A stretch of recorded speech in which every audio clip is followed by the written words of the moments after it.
Also, and I think this is important because we've been talking about it a lot since the show went on the air an hour ago, and that's the tax plan. And what impact that's going to have. And because you heard me say earlier, we don't have a lot of details yet on what's deductible and what's not going to be deductible. I thought this was interesting, Liz. Let's go to cut number 21. Sean Spicer taking a question on 401k contributions, because you realize most of those contributions you make right now are with pre-tax dollars. So you're not taxed on that portion of your income that's going straight into a 401k. Listen. Can you lay out what the president's vision is for 401ks and particularly tax deductions surrounding those? Does the president imagine removing those deductions entirely along with the other deductions, or is he going to protect those?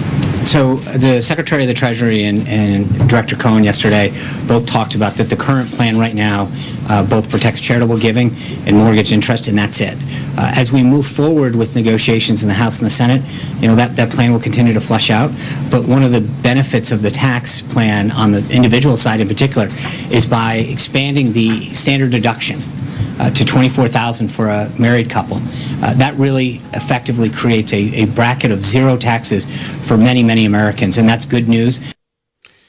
See, now that's news to me, because maybe I misunderstood them yesterday when they were discussing what would still be deductible, even though they were eliminating a lot of things. So this is, I'd say details are still to come, and bear in mind that you always shoot for the stars and expect to get something less than that, because there will be a lot of special interests fighting to retain either certain tax breaks or certain benefits for their companies, their industries, their whatever the case may be.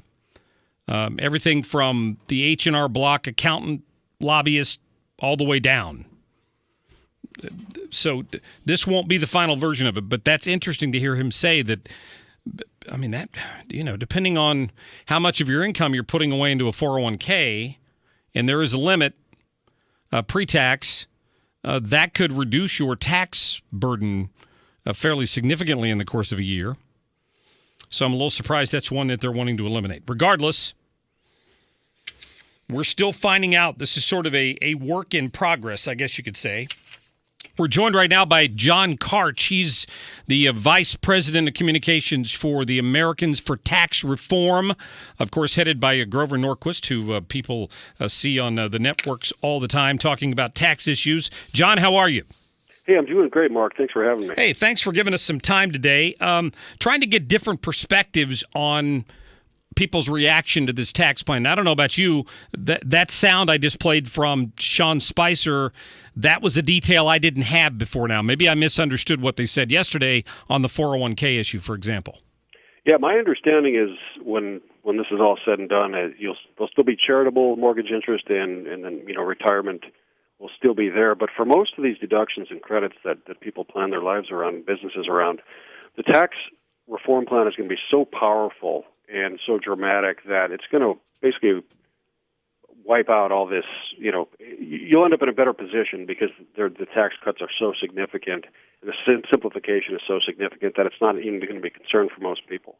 Well, no, go ahead, please. Yeah. So but just real quick on the contour. So we got the highest corporate rate in the world. That hurts jobs. That hurts economic growth. That hurts wages. We're at 35. We've been stuck there for 30 years. We're going to bring that down to 15. Europe's at 19%. How are we supposed to compete at 35% when Europe's at 19%? The developed world is at 25% on average. We're stuck at 35, okay?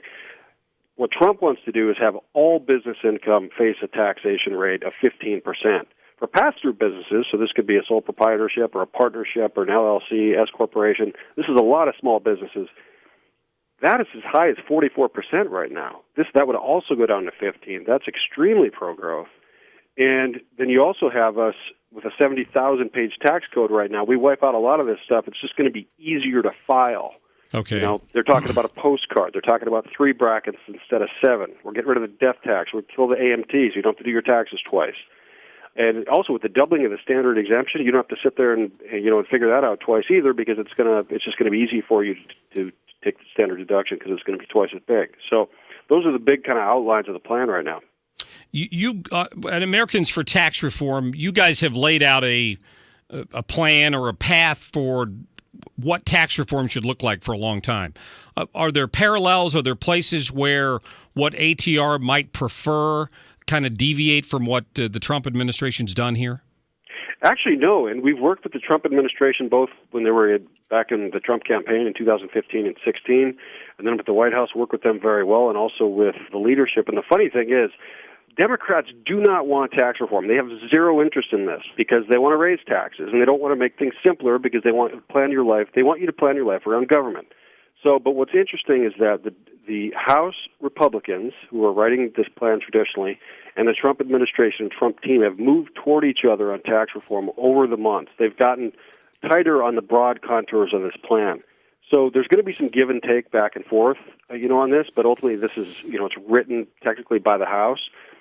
The broad lines are there on this, and in the coming months, you're going to see the establishment press, you're going to see the Democrats try to declare this dead. They're going to run over anybody with a camera and a microphone. They're going to find one person or some lobbyist who says they want to stop this and make it sound like this is where it's at. But this is going to get done.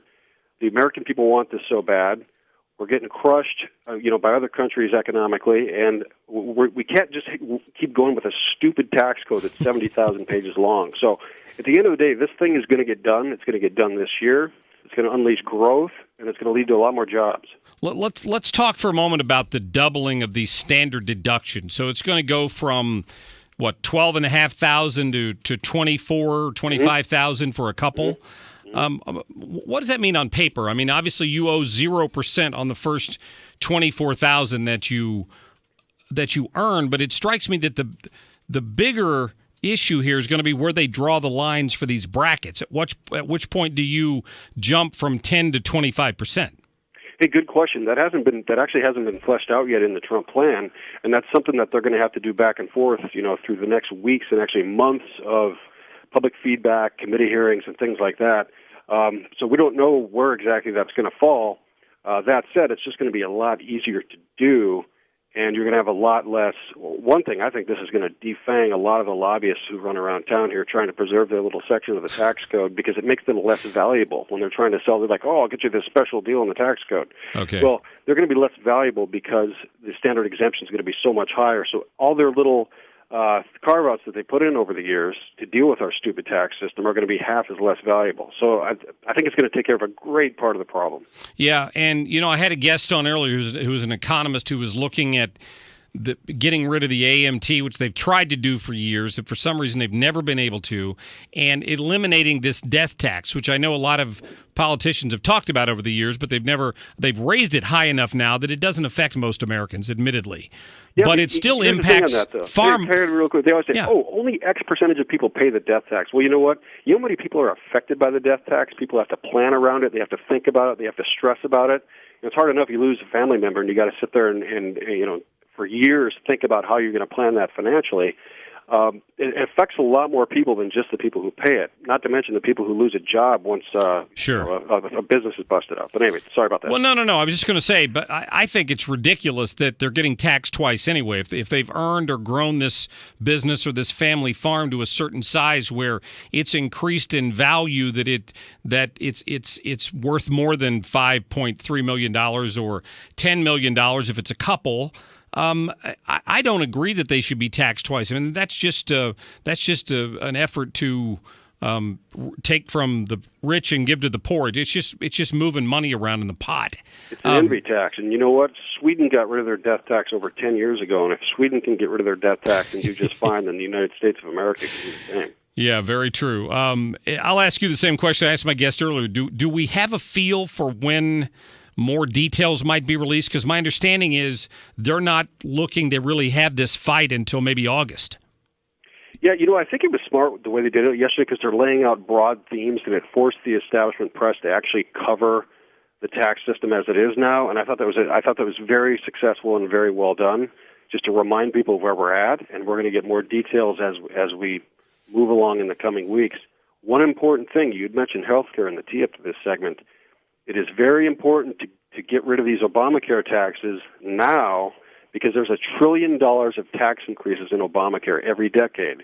So we need to get rid of those. We need to abolish all of them so that we get $1 trillion closer to what an ideal tax reform statue of Zeus, so to speak, would look like.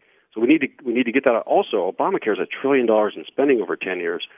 So if we get this bill through in the next couple of weeks, then tax reform looks that much clearer, and we have 20 Obamacare taxes just gone, so we can kind of more closely focus on the tax code. But I think you're looking at sometime in the fall before this thing gets done. Yeah, so. Probably. John, one last question. Of course, they're already rolling out the trickle down claims and all this on the left. How realistic is it if we get the kind of bump we're expecting from businesses and individuals having extra money in their pocket to plan on 3.5% growth? Because at that point, it does pay for itself in some fashion, and if it gets up to 4%, the deficit drops pretty significantly. It's going to be amazing. I mean, there is so much pent-up demand for this. There's so much capital and decisions being made on the sideline that are on the sideline right now because people have been waiting for this for a long time. You give people certainty, I think it's going to unleash tremendous growth. I think 4% is absolutely possible. And as a side benefit of that does throw off a lot of revenue to the government, for people concerned about that. So I think this is going to be excellent when it's all said and done. It's going to be declared dead 100 times between now and the fall, but we just got to keep going. So. That's a good point, and we appreciate Americans for Tax Reform out there fighting for whatever version we end up with when this is all over with. John Kartch with Americans for Tax Reform. I'll direct people to your website, atr.org. Thank you.